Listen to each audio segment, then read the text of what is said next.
Hello everyone, welcome to Economics and Banking Classes by कीर्ति गोयल। ये कुछ information मेरे बारे में है। मैंने डबल एम.कॉम किया है और 2 टाइम कॉमर्स में नेट क्वालिफाई किया है। आज का हमारा वीडियो है CRR और SLR रेट्स के रिगार्डिंग। ये मॉनेटरी पॉलिसी के टूल्स हैं और इस सीरीज़ के अंदर हम repo rate, reverse repo rate को अंडरस्टैंड कर चुके हैं और लास्ट वीडियो के अंदर हमने NDTL के कैलकुलेशन को देखा था, जो कि आज के वीडियो के लिए काफ़ी इम्पॉर्टेंट है। तो आइए हम देखते हैं CRR और SLR का हमारे इकोनॉमी में कैसे यूज़ होता है। CRR की फुल फॉर्म होती है cash reserve ratio. SLR represent करता है स्टैट्यूटरी लिक्विडिटी रेशो को। ये दोनों ही फुल फॉर्म्स काफ़ी इंपॉर्टेंट होती हैं। NDTL के बारे में अगर आपको कोई डाउट है तो इसे डिटेल में मैंने एक वीडियो में बताया है, तो आप उस वीडियो को देख सकते हैं। यहाँ पर मैं आपको शॉर्ट में बता दूँ कि NDTL की फुल फॉर्म होती है net demand and time liabilities. ये कॉमर्शियल बैंक्स जो होते हैं इनके अंदर जो पब्लिक डिपॉजिट करती है प्लस कॉरपोरेट जो डिपॉजिट करते हैं, वो सारा पैसा कॉमर्शियल बैंक्स के लिए लाइबिलिटीज़ होता है। अगर हम बात करते हैं डिमांड लाइबिलिटीज़ की, तो जैसे कि हमारे करंट अकाउंट हो गया, हमारा सेविंग अकाउंट हो गया, इसमें जो हम डिपॉजिट करते हैं। और अगर हम बात करते हैं टाइम डिपॉजिट्स की, तो ये जैसे कि RDs और FDs हो गई, राइट। तो इस तरह का जितना भी डिपॉजिट्स होता है ये सारा बैंक के लिए लाइबिलिटी होता है और बैंक इस पैसे को फर्दर लोन्स के रूप में दे देता है और वहाँ से इंटरेस्ट जनरेट होता है। वही इंटरेस्ट बैंक की इनकम होती है। तो ये बैंक का एक सिंपल सा बिजनेस मैकेनिज्म होता है, राइट। तो यहाँ पर हमने सपोज किया बैंक की NDTL जो है वो 100 करोड़ इंडियन रुपीज़ है। अब कॉमर्शियल बैंक ने RBI से पूछा कि मेरी NDTL जो कि 100 करोड़ इंडियन रुपीज़ है, इसे क्या मैं पूरा का पूरा लोन्स के रूप में दे सकता हूँ? तो कॉमर्शियल बैंक को RBI ने कहा नहीं, आप इसे पूरा का पूरा लोन के रूप में नहीं दे सकते। आपको अपने NDTL का 3% एज अ CRR मेरे पास रखना होगा। CRR represents cash reserve ratio. यहाँ पर कैश और उसके इक्वलेंट्स के अंदर हम इसे रखते हैं। यहाँ पर RBI कॉमर्शियल बैंक्स को इस 3% के रिगार्डिंग किसी भी तरह का कोई इंटरेस्ट नहीं देता है। यानी कि कॉमर्शियल बैंक हमेशा यही चाहता है कि CRR जितना कम हो उतना अच्छा है, क्योंकि ना तो इस पैसे पर इंटरेस्ट अर्न कर पा रहा है, तो उसका पैसा एक ही तरीके से ब्लॉक हो गया है, राइट। अब कॉमर्शियल बैंक ने पूछा RBI से कि ठीक है, 3% CRR के रूप में मैंने आपके पास रख दिया, अब जो मेरे पास मेरा 97% फंड बचा है, क्या मैं इसे लैंड कर सकता हूँ लोन के रूप में? तो कॉमर्शियल बैंक ने कहा नहीं, आप इसे भी लैंड नहीं कर सकते। आपको अभी अपने NDTL का 18% एज अ SLR खुद ही के पास में रखना है, राइट। इसे हम क्या कहते हैं? Statutory liquidity ratio. ये लिक्विडिटी रेशो जो होता है ये कैश, गोल्ड्स और गवर्नमेंट सिक्योरिटीज़ की फॉर्म में रखा जा सकता है।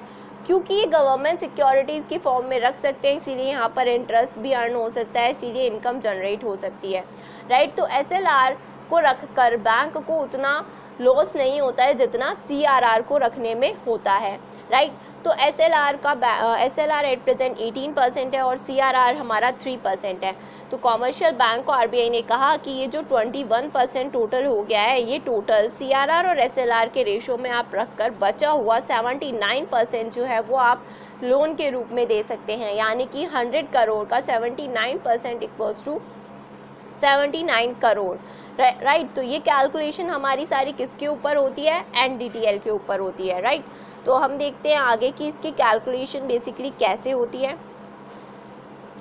जो हमारा CRR और SLR होता है डेली बेसिस पर मेंटेन किया जाता है और यहाँ पर NDTL कौन सा कंसीडर करते हैं हम? लास्ट फ्राइडे का जो NDTL होता है उसी के बेसिस के ऊपर CRR और SLR की कैलकुलेशन को किया जाता है। और CRR और SLR अगर कोई बैंक मेंटेन करने में फेल हो जाता है तो RBI उसके ऊपर पेनल्टीज़ लगाता है, राइट। तो CRR और SLR को मेंटेन करना हर बैंक के लिए कंपलसरी होता है। अब हम देखते हैं हमारी इकोनॉमी पे इसका क्या इफेक्ट होता है। जैसा कि हमने देखा CRR और SLR मॉनेटरी पॉलिसी के टूल्स होते हैं और मॉनेटरी पॉलिसी का बेसिक एम होता है बैलेंस्ड इकोनॉमिक ग्रोथ को इंश्योर करना, साथ ही साथ इंश्योर करना लिक्विडिटी और सॉल्वेंसी को। ये बैंक के लिक्विडिटी और सॉल्वेंसी को भी इंश्योर करते हैं। कैसे? सपोज बैंक ने 100 करोड़ का पूरा का पूरा अमाउंट लोन के रूप में दे दिया, अब बैंक के कुछ बैड डेब्ट्स हो गए तो बैंक रिस्क में आ जाएगा। तो इसी सिचुएशन से बचने के लिए आरबीआई बैंक्स को भी सेफ साइड रखने के लिए सीआरआर और एसएलआर को इम्प्लीमेंट करता है। साथ ही हमारी इकोनॉमी और हमारी कंट्री के लिए, कंज्यूमर्स के लिए भी ये बेनिफिशियल रहता है। तो हम देखते हैं कि अगर हमारी कंट्री में इन्फ्लेशन बढ़ रहा है, यानी कि अगर हमें इन्फ्लेशन को कंट्रोल करना है, तो हम समझ सकते हैं हमें क्या करना है, मनी सप्लाई को कम करना है। मनी की सप्लाई कैसे कम होगी, जब हम सीआरआर और एसएलआर को इंक्रीज कर देंगे। तो आरबीआई भी यही करता है, सीआरआर और एसएलआर को इंक्रीज कर देता है, जिससे क्या होता है कि बैंक के जो लोनेबल फंड्स होते हैं वो कम हो जाते हैं। सपोज अभी हमारा सीआरआर और एसएलआर का टोटल 21% था, सपोज ये 25% हो जाता है तो हमारी लोनेबल अमाउंट कितनी रह जाएगी, 75% ही रह जाएगी। अब अगर लोनेबल अमाउंट रिड्यूस हो जाएगी तो इंटरेस्ट रेट्स इंक्रीज़ हो जाएंगे, इंटरेस्ट रेट्स इंक्रीज़ होंगे तो लोन्स कम डिमांड होंगी, और लोन्स कम डिमांड होंगे तो मार्केट के अंदर मनी की सप्लाई रिड्यूस हो जाएगी, जिससे कि लोगों की स्पेंडिंग कम हो जाएगी, जिससे कि गुड्स की डिमांड भी कम हो जाएगी, प्राइजेस कम हो जाएंगे, जिससे कि कंट्रोल हो जाएगा हमारा इन्फ्लेशन। राइट, तो ये हमारी थी फर्स्ट कंडीशन। अब हम सेकंड कंडीशन देख लेते हैं। सेकंड कंडीशन हमारी है कि जब इकोनॉमिक ग्रोथ स्लो होती है। अब इकोनॉमिक ग्रोथ स्लो है तो हमें पता है सीआरआर और एसएलआर को अगर हम डिक्रीज़ कर देते हैं तो बैंक्स के पास में क्या हो जाएंगे, लोनेबल फंड्स ज़्यादा हो जाएंगे, तो इंटरेस्ट रेट्स कम हो जाएगी। इंटरेस्ट रेट्स कम होने से लोन्स की डिमांड ज़्यादा हो जाएगी, इससे मनी सप्लाई इंक्रीज़ हो जाएगी, जिससे लोग खर्च ज़्यादा करेंगे, डिमांड्स इंक्रीज़ हो जाएगी, प्राइजेस इंक्रीज़ हो जाएंगे और इकोनॉमिक ग्रोथ भी इंक्रीज़ हो जाएगी। तो हम इन सभी चीज़ों को बैलेंस करके बैलेंस इकोनॉमिक ग्रोथ के टारगेट को अचीव कर लेंगे। राइट, तो आई होप आपको ये टॉपिक अच्छे से क्लियर हो गया होगा। अब हम देखते हैं कि हमारी करंट रेट्स क्या क्या हैं। अभी 22 मई 2020 को आरबीआई ने रेपो रेट में 0.40 बेसिस पॉइंट का रिडक्शन कर उसे कितना कर दिया है, 4% कर दिया है। तो एट प्रेजेंट मैं बात कर रही हूँ 28 मई 2020 की।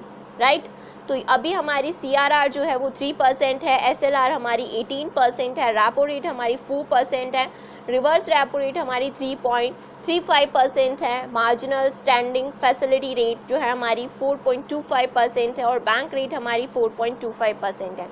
अभी इसके अंदर हमने इन 4 रेट्स को कवर कर लिया है। आने वाली 2 रेट्स को आगे अपकमिंग वीडियोस के अंदर हम कवर कर लेंगे।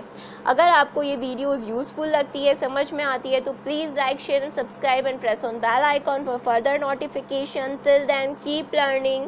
Thank you.